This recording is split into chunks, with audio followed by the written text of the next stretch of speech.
यादव, आप देख रहे हैं ए न्यूज टुडे।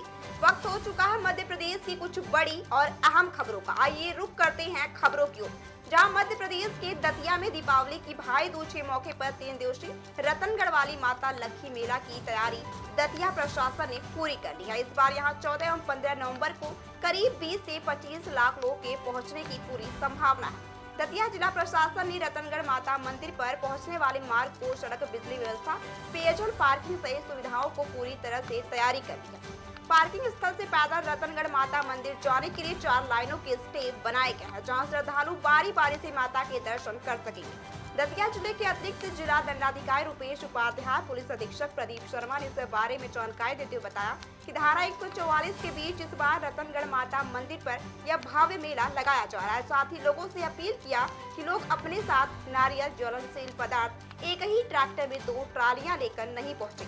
आगे कहा कि वैकल्पिक सड़क मार्ग भी बनाया गया है ताकि आपात स्थिति में लोगों को सुरक्षित निकाला जा सके। करीब 20,000 से ज्यादा का पुलिस फोर्स इस पूरे मेले में तैनात रहेगा। पूरे मेले को 4 सेक्टर में बांटा गया है।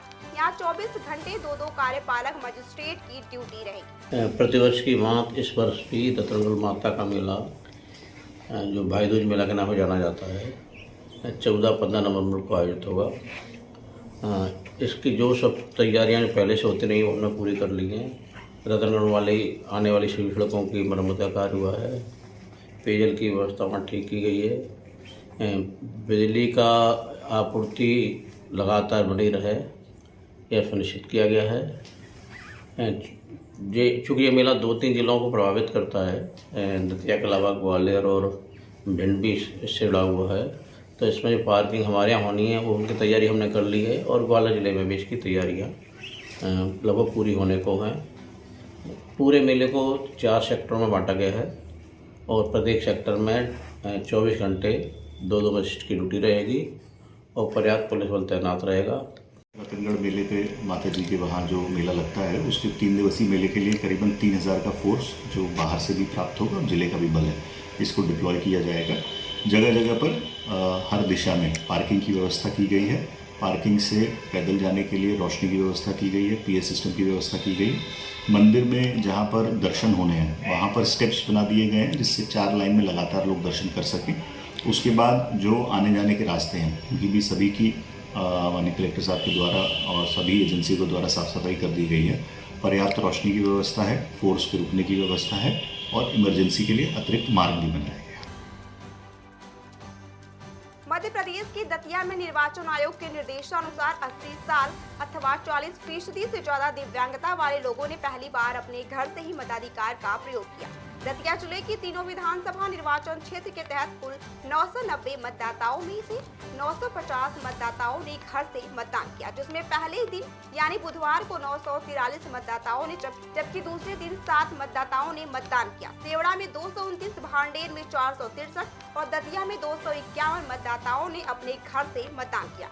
दूसरे दिन गुरुवार को सेवड़ा में 2, भांडेर में 3, दतिया में 2 मतदाताओं ने घर से ही अपने मताधिकार का प्रयोग किया। इसके लिए जिले में 64 रूट बनाए गए थे। मतदान दल के सदस्यों ने इन मतदाताओं के घर पहुंचकर निर्वाचन की कार्यवाही को पूरा किया। इस मौके पर कलेक्टर संदीप माकिन ने कहा कि शांतिपूर्ण निष्पक्ष चुनाव के लिए सभी तैयारियां पूरी हो चुकी हैं। मतदाता ज्यादा से ज्यादा संख्या में अपने मताधिकार का प्रयोग करें। किसी भी प्रकार से चुनाव आचार संहिता का उल्लंघन नहीं होने दिया जाएगा। वालों को, पूरे जिले दतिया को मेरा संदेश है कि निर्भीक होकर मतदान करें। हमने पूरे इंतजामात किए हैं। कल तो हमने घर घर जाके भी वोट डलाए, जो अशक्त लोग थे या 80 वर्ष से ऊपर के लोग थे, और उसमें करीब आप मानिए कि 95% लोगों ने वोट डाले, जो स्वतः ये बता रहा है कि इस समय निर्भीक होकर मतदान करने का समय आ गया है। अतः सबसे अनुरोध है कि निर्भीक होकर मतदान करें। बाकी पूरी प्रक्रिया पारदर्शी और निष्पक्ष की जाएगी, ये हमारा वादा है। मध्य प्रदेश के शिवपुरी से संवाददाता कुलदीप गुप्ता की बड़ी खबर। आज मध्य प्रदेश के मुख्यमंत्री शिवराज सिंह चौहान अपने 1 दिवसीय दौरे पर शिवपुरी जिले की 3 विधानसभाओं में पहुंचे, जहां बीजेपी प्रत्याशियों के समर्थन में आम सभाओं को संबोधित किया गया। शिवपुरी जिले के माधव चौक चौराहे पर बीजेपी प्रत्याशी देवेंद्र जैन के समर्थन में सभा को संबोधित करते हुए सीएम शिवराज सिंह चौहान ने कांग्रेस पर जमकर निशाना साधा। शिवराज सिंह चौहान ने कांग्रेस पर हमला बोलते हुए कहा कि शिवपुरी का विकास जो भाजपा ने किया वह कांग्रेस ने कभी नहीं किया। आज मैं यशोधरा राजे सिंधिया को बधाई देना चाहता हूं कि उन्होंने सदैव मेरे साथ मिलकर शिवपुरी का विकास किया और यहां विकास कार्य की एक लंबी सूची है। मुख्यमंत्री शिवराज सिंह चौहान ने चुनावी सभा को संबोधित करते हुए कहा कि मैं सामाजिक क्रांति के लिए काम कर रहा हूं। मुझे जनता की जिंदगी बदलना है, बच्चों का भविष्य बेहतर करना है, चाहे मेडिकल इंजीनियरिंग की फीस हो, चाहे किसी भी उच्च संस्थान में एडमिशन की फीस हो। पूरी फीस माता पिता नहीं बल्कि शिवराज मामा ही भरवाएगा, ये मेरी गारंटी है। उन्होंने कहा कि शिवपुरी में 10 सीएम राइस स्कूल बनाए जाएंगे जो प्राइवेट स्कूलों से भी बेहतर है। सीएम राइस स्कूलों में library, lab, playground, smart class और बच्चों के लिए बस सेवा उपलब्ध कराई जाएगी। वहीं सीएम शिवराज सिंह चौहान ने बिहार के मुख्यमंत्री नीतीश कुमार पर भी हमला बोलते हुए कहा, ये महिलाओं का अपमान करती है, कांग्रेस उनका साथ देती है और मैंने तय किया है कि अगले 5 साल में हर बहन को लखपति दीदी बनाऊंगा। इसका मतलब जिसकी साल भर में 1 लाख रुपए की कमाई हो, ये तब होगा जब 10,000 रुपए महीने कमाए। आज 15 लाख दीदी बन चुकी हैं। मुख्यमंत्री शिवराज सिंह चौहान ने कहा कि कांग्रेस के प्रत्याशी केपी सिंह पर हमला बोलते हुए कहा कि जिन्होंने कभी पिछोर में कुछ भी नहीं किया, अब वह कह रहे हैं कि शिवपुरी बदलने वाला है। लेकिन हम बता दें, अब आप हारने वाले हो या शिवपुरी है, यहाँ किसी की दाल नहीं गली। माँ की गोद में उछक उछक के कहते हैं हे मामा, ओ मामा, और बड़े जरा शरारत नहीं करते हैं, कहते मामा आई लव यू। तो मैं भी कहता हूँ आई लव यू टू। ये मामा भांजे और भांजियों के रिश्ते हैं। अब इनके भविष्य को मैं किसी भी कीमत पर बर्बाद नहीं होने दूंगा और इसलिए CM rice school, lab, library, smart class, playground, बस लेने जाएगी, बस छोड़ने आएगी। और देवेंद्र जी, अभी तो 2 बन रहे, 10 सीएम राइस स्कूल शिवपुरी विधानसभा में खोलूंगा। हर 25-30 गांव के बीच में एक स्कूल जहां गुणवत्तापूर्ण शिक्षा हमारे बच्चों को दी जाएगी। मध्य प्रदेश डिंडोरी से संवाददाता भीमसेन ठाकुर की बड़ी खबर। डिंडोरी जिले के बजाग में कांग्रेस के बागी निर्दलीय प्रत्याशी रुद्रेश परस्ती की कांग्रेस की सभा के दौरान कांग्रेस के कार्यकर्ताओं ने पहुंचकर जमकर हंगामा किया। उस दौरान दोनों पक्ष की जोरदार भिड़ंत हो गई। दरअसल कांग्रेस के बागी निर्दलीय प्रत्याशी रुद्रेश परस्ती की सभा के दौरान कांग्रेस प्रत्याशी के कार्यकर्ताओं ने हाथ में कांग्रेस का झंडा लेकर बीच सभा में घुस आए और लगभग 15 से 20 मिनट तक जमकर हंगामा मचाते रहे और दोनों पक्षों के बीच जोरदार लाठी डंडे चले और भिड़ंत हो गई। इसके बाद बजाग पुलिस और एफएसटी के जवानों ने मोर्चा संभालते हुए समझाने की कोशिश की, लेकिन कांग्रेस कार्यकर्ता और निर्दलीय रुद्रेश परस्ती के कार्यकर्ता अपनी हरकतों से बाज नहीं आए तो पुलिस को बल का प्रयोग करना पड़ा और लाठीचार्ज करना पड़ा। चुनावी प्रचार प्रसार का सभा था बजाग ब्लॉक में। हम लोगों ने शांतिपूर्वक अपनी सभा करने की कोशिश की और हमारा जो टाइमिंग था वो था 4 से 5 बजे। 4 बजे हम लोग मंच में गए हैं। उसके बाद हम लोग ने अपनी सभा स्टार्ट की है। उस बीच में लोकेश पटेरिया और क्या नाम है इन लड़कों की, कोई एडवोकेट है राजेश मरावी और एक नंदा है, इन लोगों ने आकर के जो है हमारी सभा को खराब करने की कोशिश की और बहुत ही बदतमीजी किया इन लोगों ने। खेल मैदान के पास पंचायत भवन पर उस मैदान का हमारा परमिशन था और उसी सभा स्थल पर उनका भी परमिशन था। उनका 3 से 4 बजे तक था और 4 बजे से 5 बजे तक हमारा था। उन्होंने कांग्रेस पार्टी के कार्यकर्ताओं ने अपना सभा करके वहाँ से जा चुके थे। उसके बाद 4 बजे से 5 बजे के लिए हम लोग अब उसी सभा अपने उस टेंट वाले जो हमारे लिए भी टेंट वहीं लगा था, अपने टेंट पे हम लोग वहाँ पे सब लोग बैठकर सभा करने की तैयारी की। उसके बाद 15-20 लोग लोकेश पटेरिया कांग्रेस कार्यकर्ता और अन्य उनके साथ काफ़ी लोग आए और आके वहाँ पे अपना झंडा उठाकर और नारेबाजी करने लगे, गाली गलौज करने लगे, अपने डीजे की बहाने हमारे सभा के पास आके डिस्टर्ब करने लगे। आप लोग देख रहे हैं कि ये लोग चुनाव से घबरा गए हैं। इन लोगों को अपनी कुर्सी जाती हुई दिख रही है, तो ये काफ़ी घबराहट में, आनंद फानन में ये हमारी सभा रैली को ध्वस्त करने के लिए कानून का तक ख्याल नहीं रख पाए। नागदा से संवाददाता संजय शर्मा की बड़ी खबर। नागदा में होने वाले विधानसभा चुनाव को देखते हुए नागदा पुलिस और गुजरात से आई फोर्स ने गुरुवार की शाम नागदा और ग्राम हिरडी और बोरखेड़ा पित्रामल के संवेदनशील इलाकों में फ्लैग मार्च निकाला, जो नागदा मंडी थाने से शुरू होकर नगर के प्रमुख मार्गों से होकर गुजरा।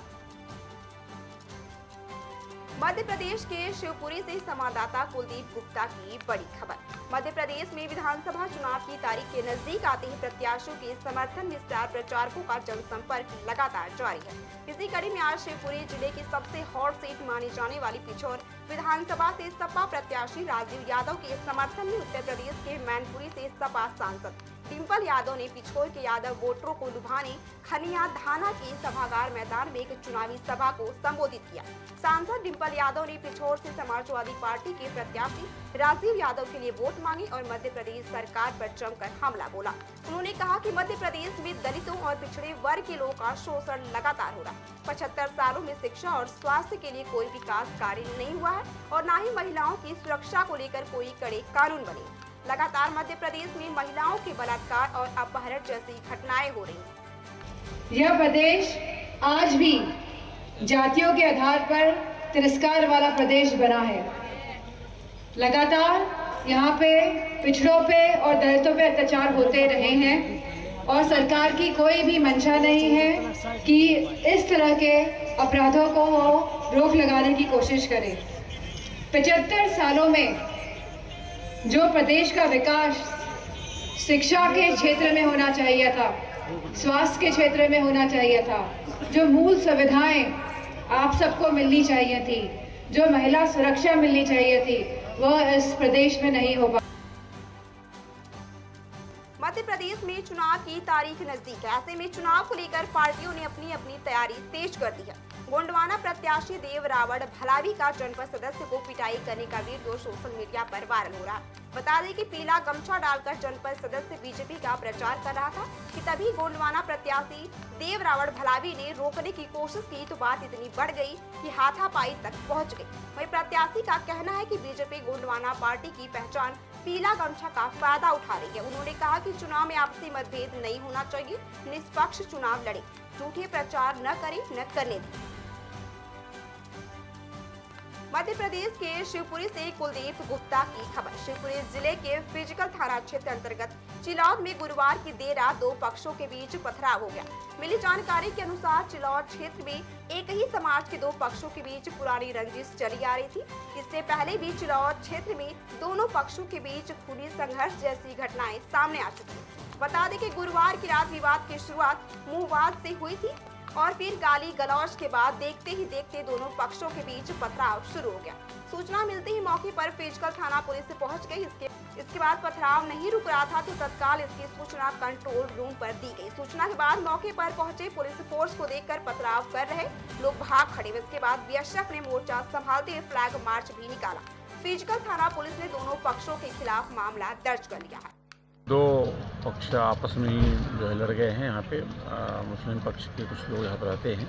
दोनों में पुरानी कोई रंजिश है इनके दोनों के बीच में। उस रंजिश के कारण ये लोग आज आपस में पथराव किए हैं। पथराव के बाद पुलिस यहाँ पे मौके पहुँची है, कंट्रोल किया है, नियंत्रण किया है। अभी पूरे स्थिति नियंत्रण में है। सभी को हम चिन्हित कर रहे हैं कौन कौन शामिल हैं पथराव में, कौन कौन ये शांति को बिगाड़ने का प्रयास किए हैं। इन सभी को पकड़ के खिलाफ कार्रवाई की जाएगी। अभी जहां दतिया जिला के आबकारी अधिकारी केएल भगोरा के निर्देश पर विभागीय अधिकारियों ने शराब की दुकानों पर चेकिंग अभियान चलाया। इस दौरान दुकानों के साइन बोर्ड, टाइमिंग और सीसीटीवी कैमरे भी चेक किए गए। बता दें कि पूरे जिले में सभी शराब की दुकानों पर आकस्मिक चेकिंग अभियान चलाया गया। आबकारी विभाग देर रात तक कार्रवाई में जुटी रही। दरअसल चुनाव आचार संहिता के चलते अवैध शराब की बिक्री और इसके कारोबार पर प्रशासन नजरें गड़ाए हुए है। मध्य प्रदेश के शिवपुरी से कुलदीप गुप्ता की बड़ी खबर। पूर्व मुख्यमंत्री दिग्विजय सिंह शुक्रवार को शिवपुरी जिले की पोहरी विधानसभा क्षेत्र के बैराड़ कस्बे में पहुंचे थे। यहां उन्होंने कांग्रेस प्रत्याशी कैलाश कुशवाहा के समर्थन में एक विशाल चुनावी आम सभा को संबोधित किया। इस दौरान जहां पूर्व मुख्यमंत्री दिग्विजय सिंह ने जनता से कांग्रेस प्रत्याशी को जिताने की अपील की, तो वहीं बीजेपी और उसके नेताओं ज्योतिरादित्य सिंधिया, सीएम शिवराज सिंह चौहान और बीएसपी सुप्रीमो मायावती पर जुबानी हमला भी बोला। पूर्व मुख्यमंत्री दिग्विजय सिंह ने केंद्रीय मंत्री ज्योतिरादित्य सिंधिया पर निशाना साधते हुए कहा कि राजा महाराजा बिक गए लेकिन आदिवासी, दलित और गरीब जनता नहीं बिकी। सीएम शिवराज सिंह चौहान पर तंज कसते हुए उन्होंने कहा कि मध्य प्रदेश में मामा एकमात्र ऐसे किसान हैं जो 1 एकड़ जमीन में 2 करोड़ रुपए की फसल उगाते हैं। बीएसपी सुप्रीमो मायावती पर उन्होंने विधानसभा चुनाव में टिकट बेचने का आरोप लगाते हुए कहा कि पैसे दे दो और टिकट ले जाओ। खनियान धावा से संवाददाता स्वप्निल जैन की बड़ी खबर। पिछोर विधानसभा की कांग्रेसी प्रत्याशी अरविंद लोधी का चुनावी जनसंपर्क लगातार जारी है। अरविंद लोधी पार्टी के वरिष्ठ नेताओं, पदाधिकारियों, कार्यकर्ताओं और समर्थकों के साथ खनियान धावा नगर व ग्रामीण क्षेत्रों में पहुंचे, जहां जनता ने उनका तिलक लगाकर फूल माला पहनाकर जोरदार स्वागत किया। नगर व क्षेत्र के ग्रामीण अंचलों में चौपाल लगाकर ग्रामीणों ने समर्थन दिया। ग्रामीण जनों का कहना है कि अरविंद लोधी ने जनता के बीच रहकर समस्याओं का समय समय से समाधान किया। वहीं पिछोर विधानसभा से कांग्रेस प्रत्याशी अरविंद लोधी ने कहा कि पिछोर विधानसभा क्षेत्र की जनता को जब भी मेरी जरूरत होगी तब मैं उनके सामने खड़ा मिलूंगा और समय समय से सभी की समस्याओं का समाधान करता रहूंगा। यह मेरा कर्तव्य है। बस मैं क्षेत्र की जनता से आशीर्वाद चाहता हूं, जिससे मैं विधानसभा चुनाव जीतकर आप लोग के बीच रहकर आप लोग की सेवा कर सकूं। मध्य प्रदेश विधानसभा चुनाव 2023 के लिए भारतीय जनता पार्टी आज अपना संकल्प पत्र जारी कर रही है। बीजेपी के राष्ट्रीय अध्यक्ष जेपी नड्डा राजधानी भोपाल के मिंटो हॉल में संकल्प पत्र का विमोचन करें। इसके पहले संकल्प पत्र से जुड़ी 10 प्रमुख घोषणाएं जानी। 5 वर्षों के लिए प्रधानमंत्री गरीब कल्याण अन्न योजना का क्रियान्वयन करते हुए सभी परिवार को मुफ्त राशन के साथ रियायती दर पर दाल, सरसों का तेल एवं चीनी उपलब्ध करवाए जाएंगे। मध्य प्रदेश का कोई भी परिवार बेघर नहीं रहेगा। इसके लिए प्रधानमंत्री आवास योजना के साथ ही मुख्यमंत्री जन आवास योजना भी शुरू किया जाएगा। लाडली बहनों को मासिक आर्थिक सहायता के साथ आवास का लाभ मिलेगा। एमएसपी के साथ बोनस 2,700 रुपए प्रति क्विंटल पर गेहूं और 3,100 रुपए प्रति क्विंटल पर धान की खरीद की व्यवस्था करेगी। पीएम किसान सम्मान निधि और मुख्यमंत्री किसान कल्याण योजना के लाभार्थियों को वार्षिक 12,000 रुपए देंगे। तेंदुपत्ता संग्रहण दर 4,000 रुपए प्रति बोरा देना सुनिश्चित करेंगे। प्रत्येक परिवार में कम से कम एक रोजगार अथवा स्वरोजगार के अवसर सुनिश्चित करेंगे। इसी के साथ कई अन्य सुविधाओं का संकल्प पत्र में जिक्र किया गया। फिलहाल इस बुलेटिन में बस इतना ही। देश दुनिया की तमाम बड़ी और अहम खबर को देखने के लिए देखते रहिए ए न्यूज़ टुडे।